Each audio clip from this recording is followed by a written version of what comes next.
பழமையான ஒரு கிராமத்துக்கு அருகே ஒரு புனிதமான சோலை இருந்தது. அதுக்கு பேர் மதிக்கிட்டான் சோலை. ஒவ்வொரு நாளும் மீனாட்சி பாட்டி அந்த சோலைக்கு வந்து மரங்கள பிள்ளை மாரி பராமரிப்பாள்.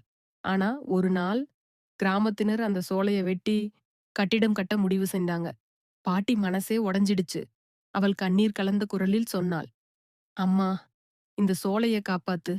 அந்த இரவு சோலையின் நடுவுல ஒரு பொன்னொளி எழுந்தது. அது காளியம்மன் வருகை.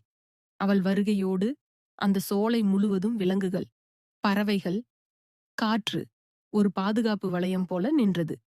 கிராமத்தினர் காலையில வந்து பார்த்தப்போ அதிர்ச்சியால நடுங்கிட்டாங்க. அந்த சோலைக்கு அருகே போகவே முடியல. அந்த நேரத்துல ஒரு குரல் கேட்டுச்சு. நல்லத மதிச்சவங்க எப்பவும் காப்பாத்தப்படுவாங்க.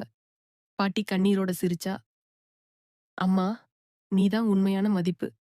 அதுக்கப்புறமா அந்த சோலை புனித ஸ்தலமா அறிவிக்கப்பட்டுச்சு. அதனால்தான் இந்த சோலைக்கு பேர் மதிக்கிட்டான்